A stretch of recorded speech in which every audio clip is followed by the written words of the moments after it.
Damn, he's handsome. You've heard rumors of those plump lips. They did not sufficiently mention that enthralling, naturally pursed posture, though. You saw the impossibly perfect jawline on the hand-drawn posters made with the finest tipped quill. You saw the masterwork brushstrokes on the portraits required to shape his flowing mane and those delicate curls. All too good to be true. Too good to be true. You thought when you saw him in his rippled, muscle-shaped armor. Ha! You said to yourself, it's all a facade. Aesthetically designed garb to hide a weakling beneath.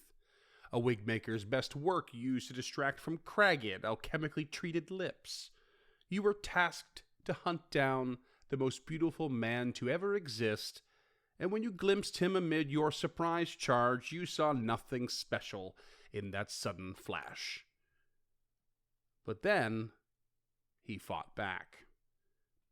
And he kicked your ass. Luckily, you weren't alone, and there's only so many mercenaries the single best fighter you've ever encountered could handle at once. Then upon the settling of the dust and sweat, you were able to properly peer at him through the eye that wasn't swollen shut, and now you stand watch over him, a guard and their prisoner. Even manacled, unwashed, ragged and haggard, bruised and battered, beaten and bludgeoned, tortured and toyed with, from sheer jealousy, or a sheer lack of orders not to, save to leave the face alone, he is the easiest watch you've ever had. Because you can't take your eyes off him. Word has it your employer is not paying in top dollar, but in something equally as valuable. Vital information to some war effort or another that is willing to pay top dollar. And all the employer is paying for is a moment to look upon this man. Foolish. But you almost can't blame them. Damn. He is handsome.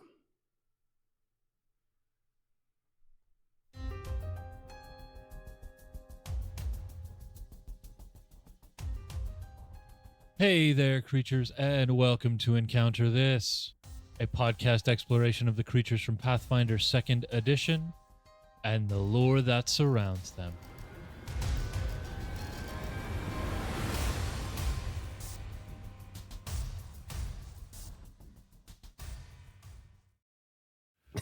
Hello there, creatures, and welcome to another episode of Encounter This.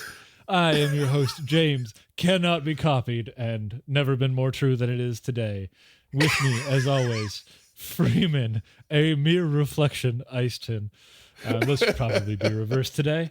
And today we are going to be looking at Ledalusca from the Bestiary 3 on page 159. We're going real hard on B3 this month. We are, yeah. For some reason, it's a really popular book. But hey, we just picked the creatures that strike us true. And as far as pronunciation goes, you did the best I can think of. Ledalusca, no idea. Okay, we didn't get the etymology or anything for that. No. I wonder if there's like someone managed to rearrange the letters. You know, what's the word for that when you change the letters into something else? Anagram. There you go. I wonder if someone just created an anagram or something. That's your challenge, viewers. Right. Find us the appropriate anagram. Yeah, the Ledalusca was an interesting option for me. I picked it. I mean, on one hand, I really needed to write something that was quick and simple at the time, but also obviously wanted something very interesting and like we've chatted before recently, you know, try and find traits that we haven't been too heavy on recently. So we're looking at an elemental here. And I almost leaned into like, let's go with one of the wood metal ones from the new Rage of Elements. It's a year ago, but metal, you know, one of the newer options. But this one just stood out to me for a flavor reason, and I think it's going to be an interesting, at the very least, homebrew conversation at the end, or like how we would use it. Awesome. It's a neat creature. But let's talk about what this is. So this is a water elemental. And we do have an image, but the first thing is to talk about how it's actually difficult to understand what a Ledalusca actually looks like, because in essence, it is a reflective elemental water. Whatchamacallit. I guess technically, if you get to the stat block, you'll actually note that it kind of leans into the fact that it is simply a liquid creature. It is a liquid form, so it can be whatever. But it has this reflective attribute to it that seems to work twofold, as far as I can tell. In one hand, it is a body, quote unquote, of water that reflects images back. That's a fun which is kind of vague. Yeah. Thank you. And two, it stores in its memory the reflections it's experienced or have been cast upon it, and could turn itself into an icy frozen reflection of that reflection, as it were. What are you babbling about over there? I'm sorry. Can I show you my conspiracy theory map in the back? I'm going to take it to the image and see what happens. Okay. So what we're looking at here is so this is actually, if I'm correct, this is the investigator iconic from Pathfinder, but in an ice sculpture form. I forget his name, but if you quickly Google the investigator iconic, I bet you that's a loose facsimile thereof. It just occurred to me. I didn't actually think of that beforehand, so that's why I'm unprepared. But Pathfinder Wiki doesn't have their classes. Oh no! Here we go. Found it. You got it? Okay. Investigator Quinn is the investigator. Quinn has really long hair, though. All kinds of the artwork. Quinn, Pathfinder. Oh yeah. I totally nailed it. If you can squeeze an image in there of Quinn, please do. But yeah, basically their whole shtick is that like they basically store memories of reflections that have been cast upon them, and they take those forms. So their sort of origins or geographical kind of places are on the plane of water. They protect and explore the calmest parts of this plane, because those are the parts that have these massive, shiny, and you guessed it, flawlessly reflective sheets of ice and water. And they have this natural, insatiable curiosity that causes them to obsess about what they think are interesting looking objects. So they just, whatever is in them, there you go. Tell me that's not the same dude. You are absolutely right. That is 100% the same being. There you go. Yeah. So it's interesting because there's a reason why it's not one-to-one, which is kind of cool. So basically, they're obsessed with finding interesting looking objects and finding a way to memorize the reflections of them. And it sort of leads them to becoming like almost pickpockets and thieves in a way, because it's not just people, it is objects as well. So sometimes when they travel outside of their plane to other planes, they'll go out of their way to occupy high traffic areas and roads, and they'll search for anything that satisfies this curiosity, which is insatiable. And they can just pretend to be a pool of water, or they can take the form of an ice sculpture that draws the attention of others. Either could draw the attention of others, and because it's so reflective. And then whoever approaches and casts the reflection, well, they've added it to their memory, and they can then replicate it. And they have an infinite memory of reflections. Now, interestingly, though, they are incapable of creating something original. They cannot create to their own image. So that's why it's kind of difficult to what do they look like? They're just water. They're just a pool of water, sort of. They don't have their own form, when it comes to details. So mimicry is their game, and they cannot create something from scratch. And sometimes this is a very vexing thing to the creature itself, because it's intelligent enough to like be frustrated by this. I would assume with more reflections that it acquires. So it's kind of like an artist with all the skill and expertise and talent, but with a permanent creative block, which you can imagine would be very frustrating. I mean, would it? I guess, I don't know. If I were to compare this to an art form, it would be like fan fiction. Like you're just playing in somebody else's sandbox. Okay. Right? Sure, yeah. So I don't know if that counts as writer's block. Like you can still do beautiful and unique things with other people's creations. Yeah. You just have to work at it. I mean, I guess that's not the point here, but I mean, it's kind of that's kind of what we do across the board with Uncharted North, right? We're taking other people's ideas and creating something out of it. It is the idea that these creatures cannot create anything wholly original. They cannot create an original likeness of any kind. Gotcha. So they couldn't like Voltron parts together from other. Yeah. Okay. Yeah, they can't do it. That makes sense. Yeah. It goes a bit further too. So more than that, how is this my fucking Voltron move? What is happening to me today? You're having a day. Jeez, they are perfectly capable of observing and appreciating something like a vampire, but a vampire has no reflection, which we won't get into how much I don't like some vampire lore. But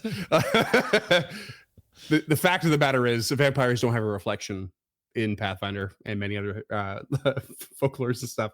But this means they are unable to replicate the image of vampire. Reflection is an important aspect. They cannot recreate it. So they can have the memory of what that vampire looked like. They can think upon it, reflect upon it, mentally, reflect upon it, but they cannot recreate the reflection, even though they've observed it, because there was none that was cast upon them. So anything at all lacking a natural reflection stops them from committing it to memory. Well, Quinn's not a vampire. As far as I know. No, I just mean he's in essentially the same pose, dominant right hand.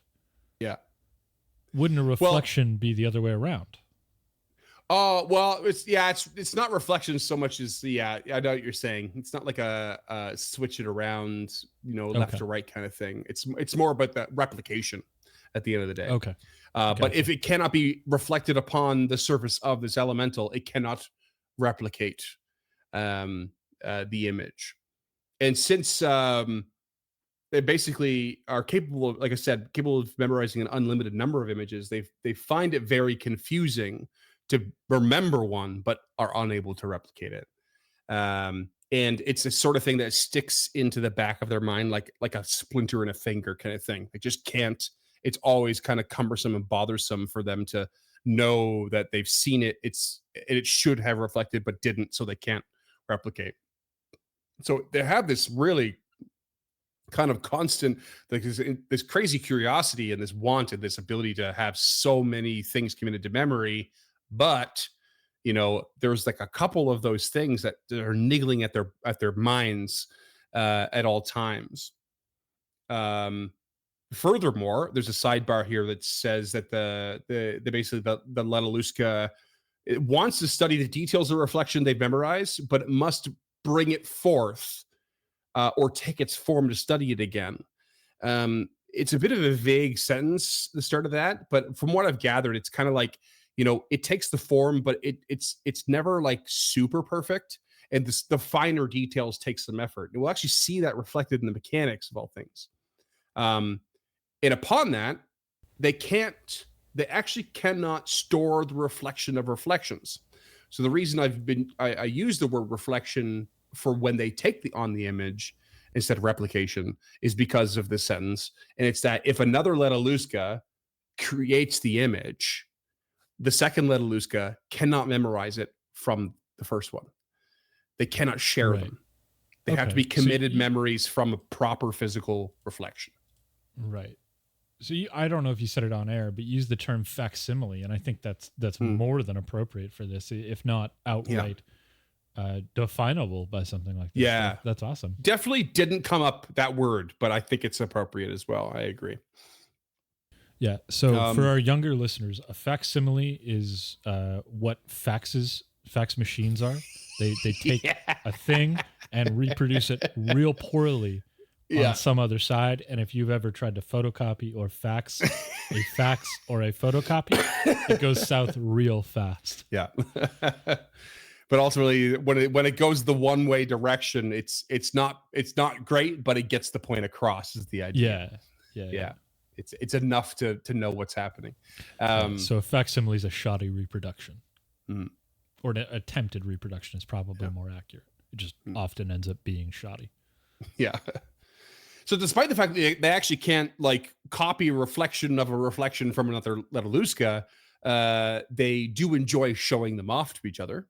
And it's a bit of a collector's kind of thing for them. And in some cases, they actually consider being presented with something, a particularly interesting reflection, as sufficient payment for information or aid. So if you're like, I've got this really cool thing, I'm going to describe it to you. If you do this thing for me, I will show it to you. I'll have it reflect upon you, and then you can have that memorized, which I think is a really, really neat social dynamic to this creature. Yeah. I mean, you add that to the Ledalusca talent shows, and I'm here. What do you mean? Talent shows? They're showing reflections to each other. Oh, God. Oh, that's the new big circus in town, isn't it? I mean, why not, right? Yeah. Just a bunch of conscious water elementals doing their best impressions. I've paid good money to go see somebody do bad impressions. Yeah. I think what's one of those interesting things is that because they can't share them, and they can't share the reflections, and they can't produce anything original themselves, which means they can't create amalgamations of things they've memorized. It would be my guess. So they can create these facsimiles and near perfect things, but that's kind of the limit. They can't mix and match. They can't, blend genres, as it were. Right. They're stuck with they're stuck with specific things, but with a certain lack of detail at all times. I feel like that just describes a huge part of my life and my profession. I got the point across. I love Whether it. or not that's going to induce an emotional crisis is something we can talk about often.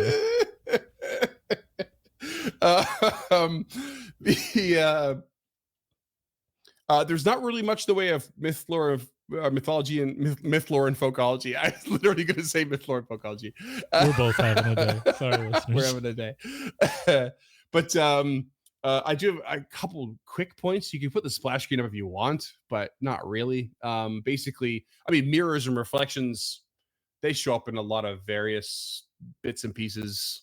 There's obvious ones, like Narcissus falling in love with his own reflection, Perseus beating Medusa with the mirrored shield. I learned today that catoptromancy is the word for practicing divination and future reading through a mirror or crystal ball. But I couldn't find anything related to a creature obsessed with gathering reflections. So I got something for you. Of course you do. Everyone open their comic books. Nailed it.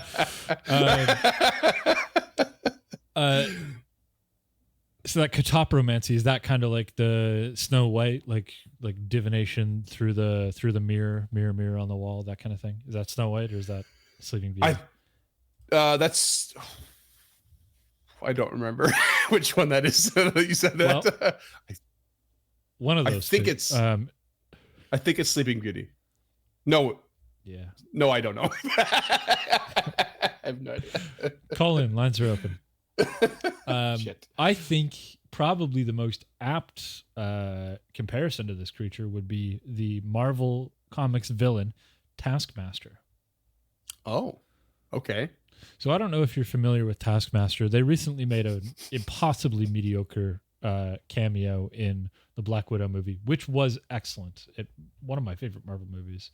But them in it was really not a great representation.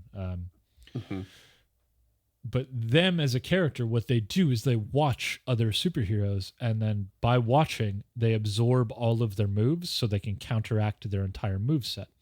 So there are several instances where Taskmaster will, fight Captain America, but use Black Panther's moveset to do so. Oh, okay. Oh, interesting. Okay. Or, like Storm's moveset or Spider-Man's, and they're I forget what kind of their ability is called, but essentially they see something and then they can mimic it flawlessly, and they use that specifically in fighting styles, and they can't create their own, and it's really hard for them if you get creative. So anytime you that's how they're beaten almost every time, is using something outside of your normal purview. So if you train, Spider-Man trains with the X-Men, he uses an X-Men move, et cetera, et cetera. Yeah. Okay. Easier to beat Taskmaster that way because Taskmaster knows how Spider-Man's going to fight. It's like the inverse of studying someone's tactics to anticipate them. It's like you're obligated to see what they're doing and then replicate it, and then hope that they don't know how to counter their own shit. Yeah. It's interesting. Yeah, I mean, yeah, exactly that. Yeah. That's and pretty then cool. they can switch up their fighting style as necessary. So Taskmaster has a shield because they've studied Captain America. They've got all of these other this arsenal of weaponry that they're masters on. Bow because they've studied Hawkeye, et cetera, et cetera. So I feel like Taskmaster is not only an extremely appropriate word for that power, but it seems really cheesy at the same time. I've mastered all your tasks. Even their look is really cheesy. So like, is it? I really like Taskmaster. Sure. I think they're a really good villain for the most part. But I'm gonna try and pull up an image here. Okay. I'm gonna try and pull up one of the original, like the 80s Taskmasters. They're so not great. Yeah, not great. Not great. Vamp will add this. Okay, vamping. Vampires have no reflection. They can't walk through thresholds that you haven't invited them in. These are stupid things. They can't cross running water because water, runs as opposed to walks or strolls. Stupid things about vampire lore. This is by Vamp. Oh, here we go. Okay, Taskmaster. Just amazing. Yeah. Bright orange cape, ridiculous. Skull mask, underwear on the outside, ridiculous. Frilled boots always like you'd expect. Yeah, got to be on the outside.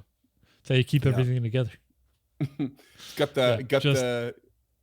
So this is Marvel, obviously. It's top there. Yeah, I couldn't help but notice the rope, which made me think of Wonder Woman. Right.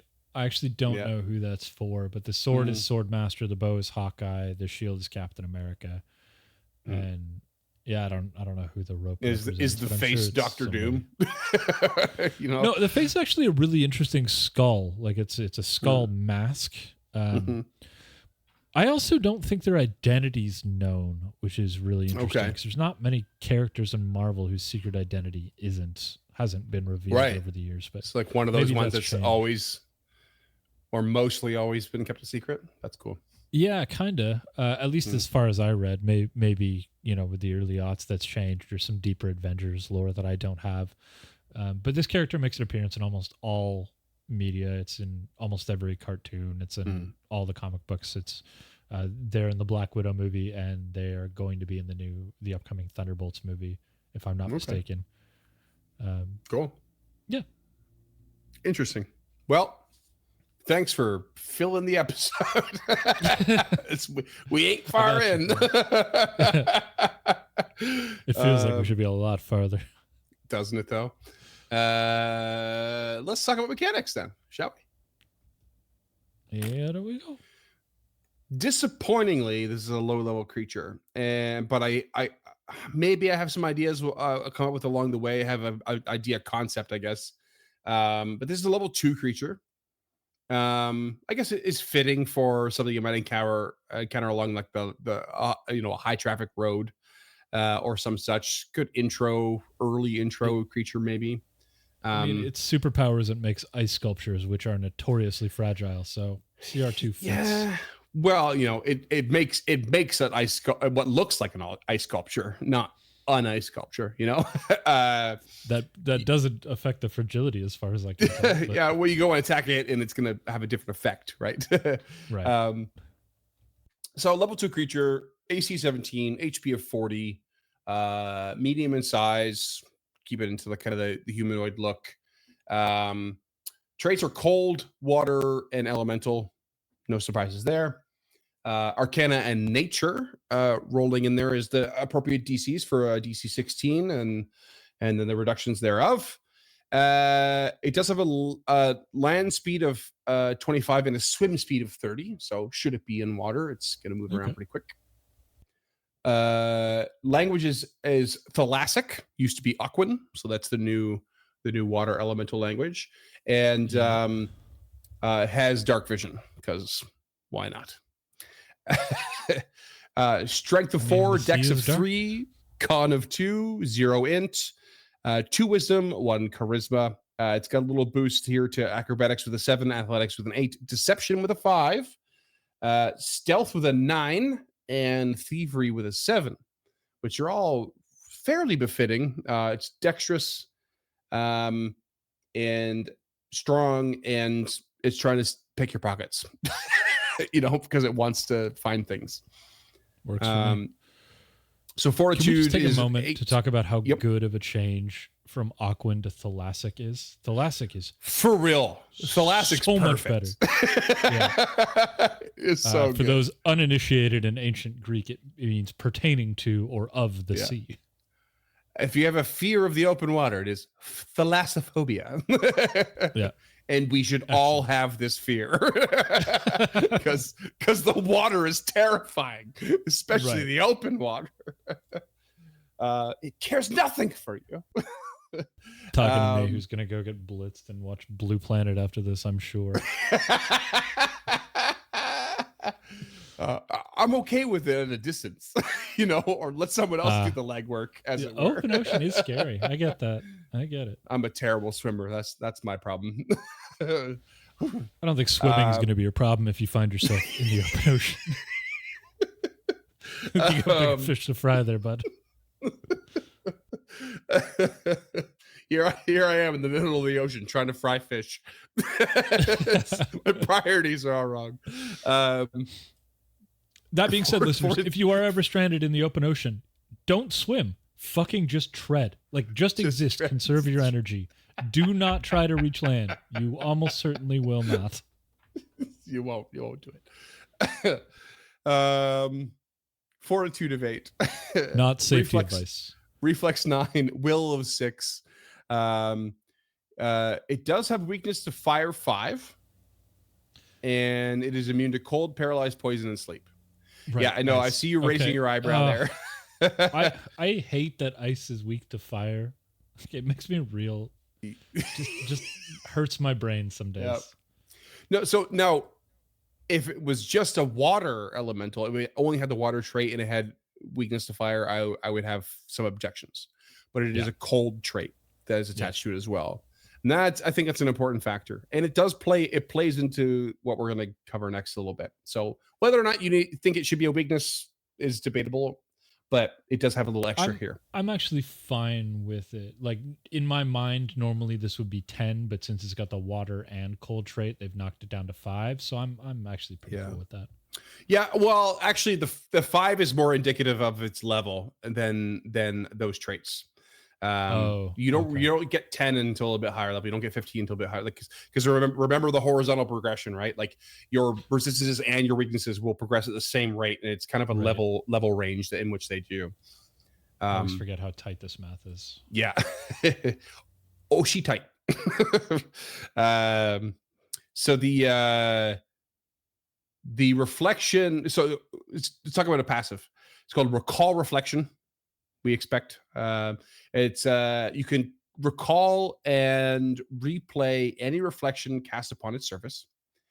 It still needs to take the seek action to consciously notice any fine or significant details.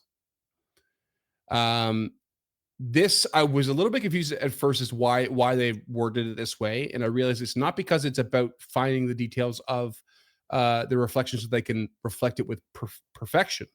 It's that it's probably because they're trying to search for interesting things to steal or pickpocket.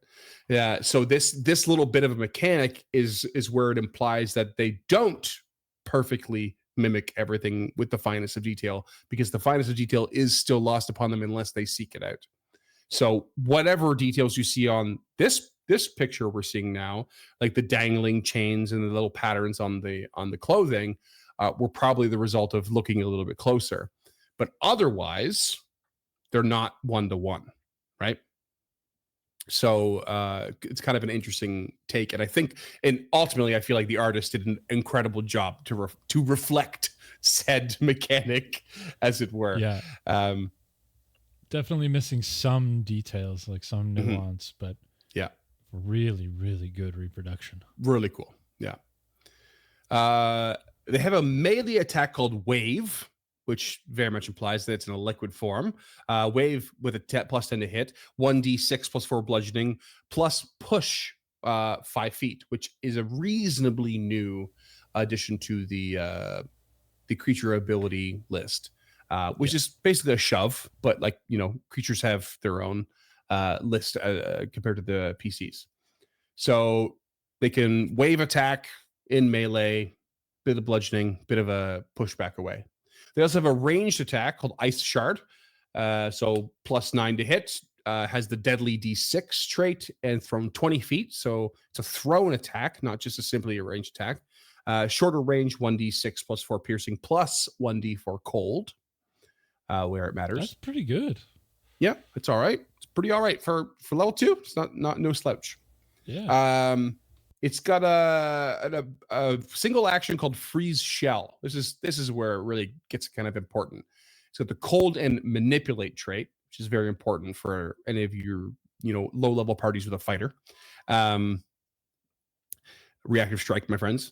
This is basically causes it to freeze its own surface to a translucent, faintly colored ice sculpture, matching the mirror image of a medium creature or object that they have seen before. And while in this form, they replace the wave attack with the following, which is Ice Shell. So they swap out this wave bludgeoning push with Ice Shell, which is a +10 to hit, same to hit, and 1d4 +4 physical damage plus 1d4 cold. So they're basically swapping out cold for push. Okay. That makes sense. By freezing their shell. However,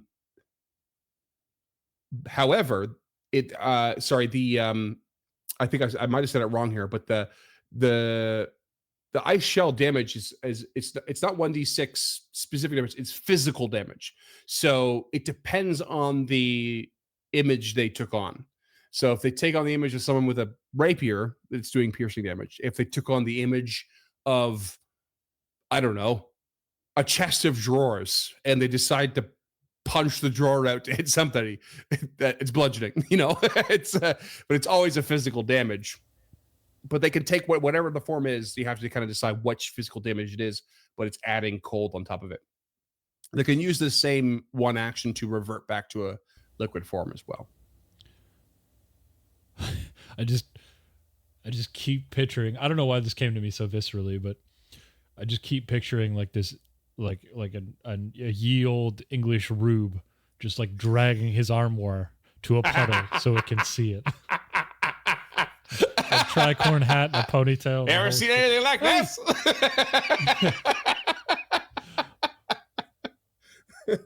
Hey, I have an antique shop. Come in. Where are you taking them chest of drawers?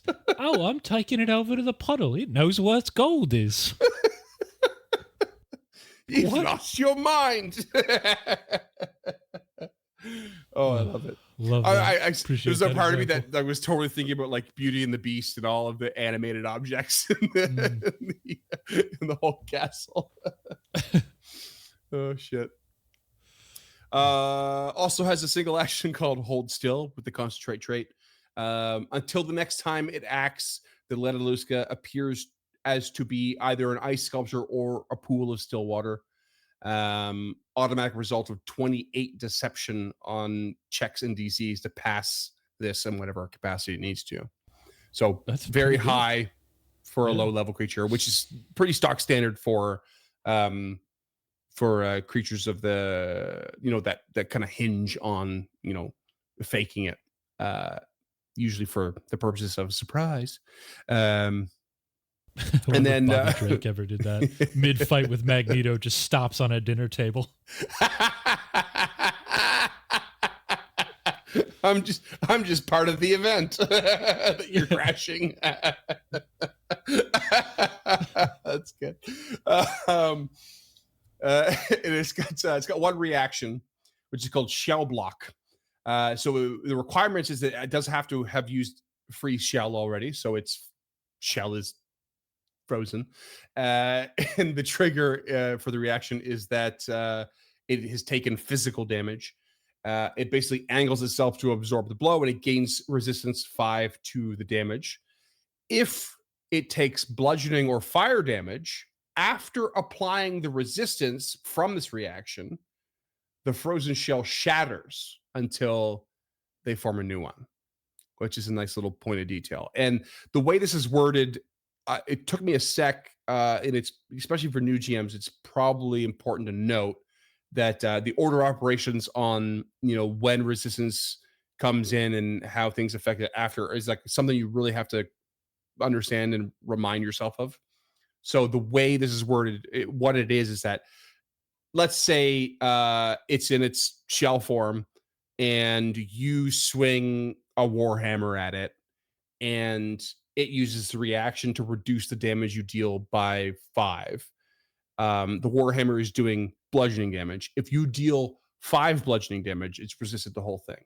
If you deal 6, it's taken 1 damage and you've knocked it out of its shell form because it's bludgeoning. So it's after that damage. If you're swinging with a warhammer that has a flaming rune on it and you deal 5 bludgeoning but 2 fire, same effect. The 5 is negated, but the fire went through, broke the shell. In a small way, it's a bit of a hard thing to get your head around sometimes, but the order operations on that resistance and the effects thereafter can be really important sometimes. So I think this is a really cool indication, low-level indication of how that can come into play. Yeah, I mean, it just seems like shield block to me. In a way, for sure. Yeah, but no, like whatever excess damage has an extra effect depending on the damage. Yeah. I mean, kind of, I guess. Like, yeah. it does get rid of your freeze shell, but so does shield blocking. You can't shield block again. It already burned your reaction. You got to spend an action to raise the shield again, which is what free shell is. But in this case, losing the free shell changes the damage type and amount of damage you're experiencing from the creature until it spends an action to put itself back on that place, right? I think that's where it's more important. It's like, oh shit, if this thing's hitting me with, slashing plus cold, and I would rather it hit me with bludgeoning plus push, go that absolutely. direction. Yeah. I'm not as a high level overview of the combat, but if a new GM needs shell block simplified, just treat it like shield block. Yeah. And then the free shell is you raising your shield. It is, like you said, way more nuanced than that. But if you need a lowest common denominator, that's probably for the sure best through load we're gonna get. Yeah. But yeah, that's this creature. That's its stat block. It's not really aimed at attacking you. It's aimed at kind of deceiving you, maybe taking something away from you, which maybe makes you attack it. But it's capable of fighting you to a degree. It's got its abilities, but it's not an overly hostile creature by nature. And it's really about curiosity. And I really love the idea that it's willing to wheel and deal over the idea of having another reflection committed to memory, which I think is a cool, like I said before, a cool social element that you can play with. But yeah, that's the stat block. Cool. Well, let's jump into the homebrew then. So, what do you think? Anything that you would change off the top of your head? Any ideas of how you would use this in a encounter or situation or what have you? Yeah, a couple of things. As far as changing the creature goes, not a whole lot. Like it's simple in its majesty, and I think it's simple probably for a reason. Um, I get that the wave attack is really only there for when your free shell goes away, because it's gonna go away. Yeah. Almost certainly. But like you said, I don't think I would use this as a primary antagonist. Yeah. I like the idea of it just being like like a wishing fountain, like just a Mhm. fountain filled with coins. Yeah. But instead of people throwing them in, it just goes and takes them. And I like the Okay. idea of it like stalking the party in this ice sculpture form, like just slowly Yeah. moving down and then concentrating, freezing like an old bandit movie, Okay. and stealing something from the party. And I like the idea of the party having to get that thing back. So maybe it takes something. Yeah, so I would probably use this as like a hindrance or a roadblock. Like you've got your MacGuffin, you're on your way to deliver your MacGuffin to your arbiter of your fetch quest, and it takes the MacGuffin as you're walking through, and you kind of don't really know what was happening. I'd probably use it mostly in that kind of an aspect. I also love the idea of like 30 of these just lining lining a room and being used as like the king's guard or something like that. I was at one really point fun. reminded of when we were running Rime of the Frostmaiden in 5e, and like we got to the proper icy place and we saw like these frozen creatures and stuff. I was like, how cool would this creature be in that scenario at the right level? Yeah. So I definitely reflected upon that. I also thought about the idea of like, oh, how cool would this be if like there's a whole bunch of them and like this weird eerie walk into this ice citadel and there's a whole bunch of them and they all turn out to be water elementals and they're there to mess your day up. But I also like I really have a hard time having them being especially individually being a hindrance to the party, something that's in the way. They seem to me like a stepping stone creature in the way that a lot of Fae are, where they're like encountered along the road, but the road, to be the road almost needs to be icy for it to be convincing. But I actually really love your idea of them being part of a wishing fountain. I think them taking refuge in a wishing fountain in like a populous area is a really cool idea. And the fact that they have this high stock standard automatic result of 28 deception means that there's this rumor that floats around about the water or the creature in the fountain. And most people don't catch it because they don't have, the average citizen has no ability to notice. They don't have the proper plus to their perception, as it were. And it could be really cool to have the party like investigate said rumor and then come up with nothing and then walk away and then go back at one point and try and investigate and come up with nothing and just continue to have them repeatedly see what the hell is up with this goddamn fountain, and it just turns out to be face staring back at them. Yeah. And it almost doesn't matter at that point that it's a level 2 creature. It's more about the social interaction and the finding out of the secret, and maybe it has information to give because it's sitting there observing the entire world around it in the middle of a metropolis, maybe, or a town square, and then suddenly it's a bargaining tool, and you have to bring it something that's cool for it to give you information. Like that social aspect, I think, is the coolest part of it. Forget the freezing part, Yeah, and like, and maybe it witnessed like a clandestine meeting or something like that, but you only know one of the parties involved, and you needed to take the shape of the other party, and it's like, how fun would that be? Yeah, and like imagine it's a town like not unlike the ones we know in Canada, where in the wintertime things get frozen over, and part of the mystery is that different random sculptures get formed in the fountain, and no one sees it happening, but it happens all the time, and it's part of the mystery of the town and the fountain.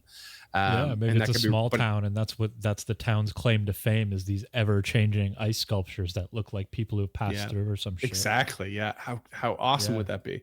So yeah, I really dig that side of the creature. I think it's a really fun. The thing that I feel like is missing to make me want it to be more of a combat creature is that it's low level, and I think it would be cool to have a variant where the more even a template setup like Pathfinder does sometimes, where the more memories it has, the more it becomes a encounter worthy creature, where it can turn into something large, or it can have these extra abilities that it's copied, or like these weird facsimiles of like, I've seen this creature do this thing, I can do something like it, but not quite the same, and kind of feed it into some inspiration of like, have this one elemental creature feed into inspiring you, making like loose variants of others, and build a template off that. I think that would be really cool.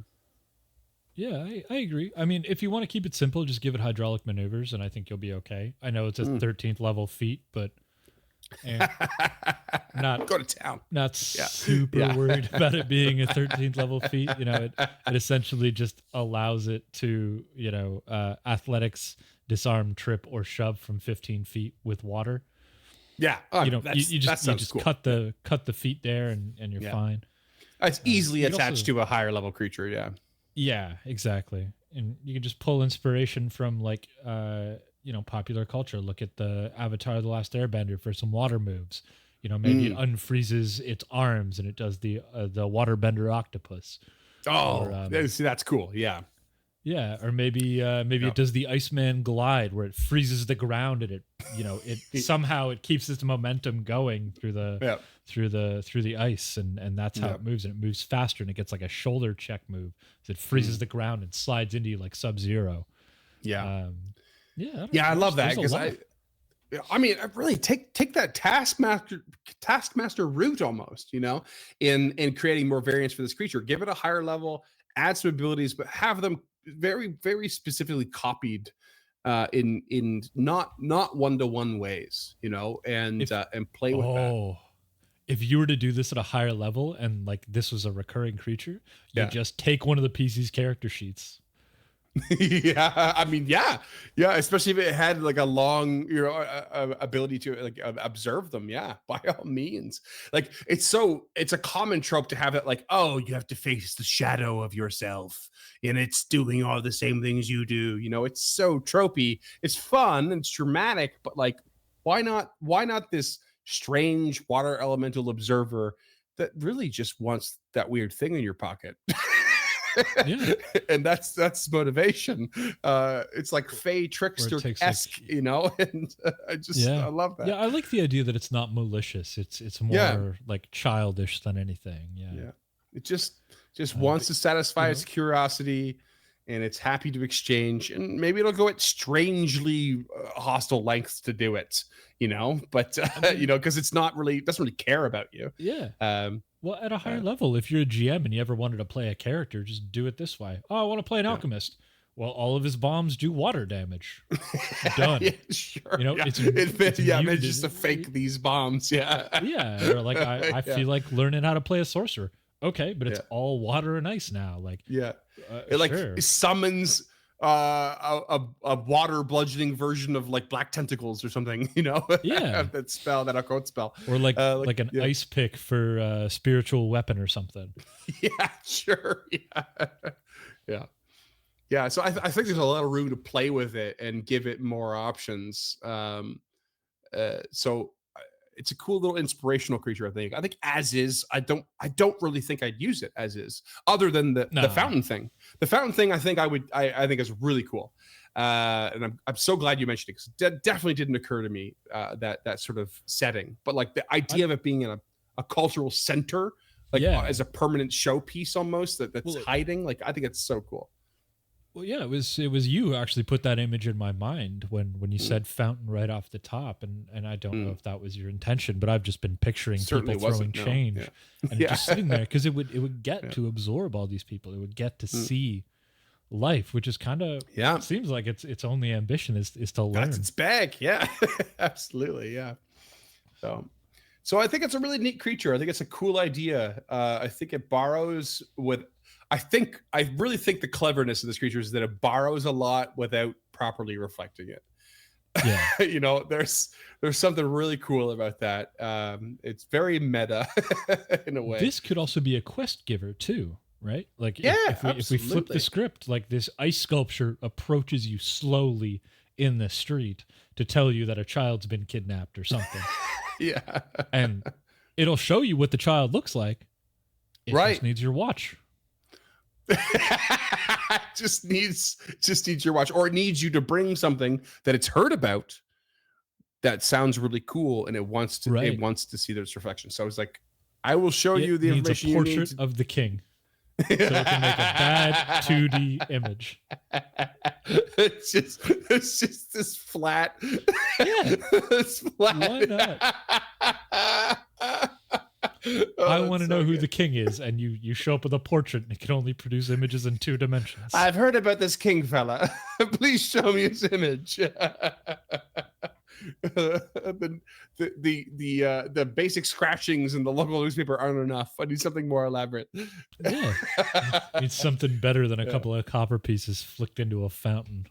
A good comedy bit But at the end of the day. There's no doubt about it. And it would also, like, as a wishing well, it would also know, like, people's deepest, darkest secrets, because people will whisper it and then flick a Yep. copper into the fountain.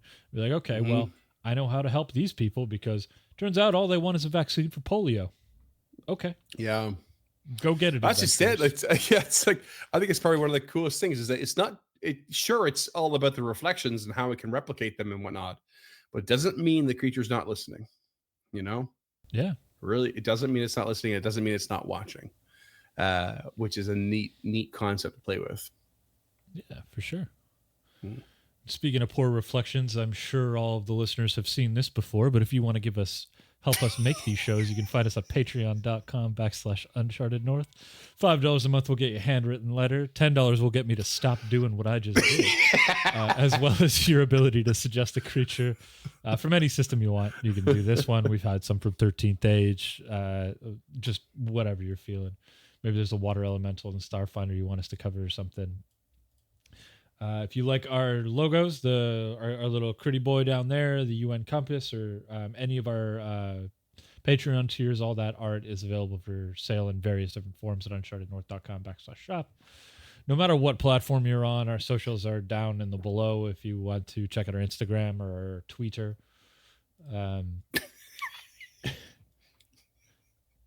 Not really sure why I hit that E like that, but I did. I? Is it an I? It's an I. That was a Latin eye. Right. Tweeter. Too much John Oliver, I think. If you want to find the documents how we made these shows, there's always usually a reading list as well as pertinent links included. You can find all that stuff over at encounterthis.ca. It also acts as a pretty interesting archive of our previous shows. You can go back and see all the other episodes we've done. If you don't feel like scrolling through your podcasting, they're also completely listenable over on there. Wherever you are, audio, video, however you're consuming this, we'd appreciate a rate and review. We would like to know what you think of the show. We don't just want positive comments, critiques, criticisms, though those are all helpful things as well. Even if you hate us, just I'd love to see that in the comments. Like, at least we know.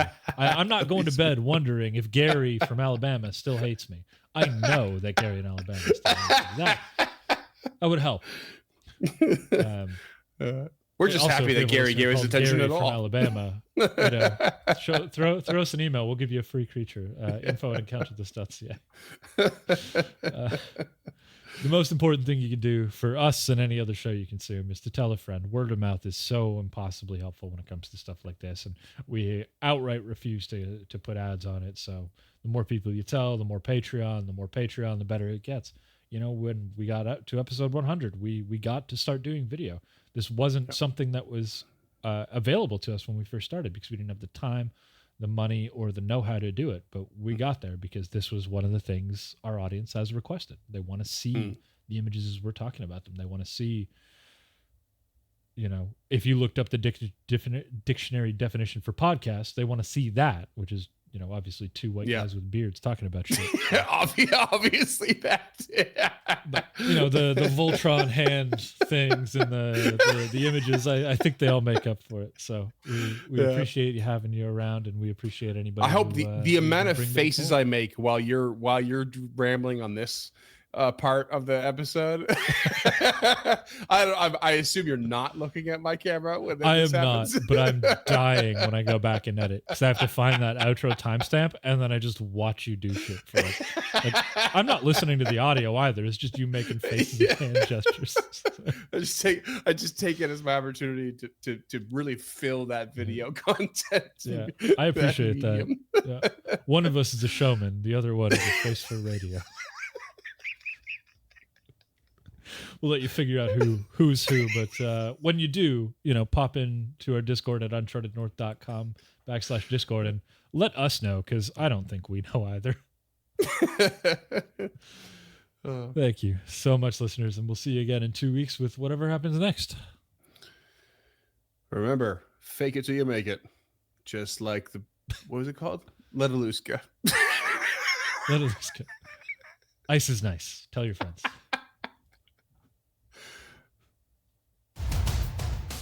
Until next time, creatures, thanks, as always, for listening to Encounter This.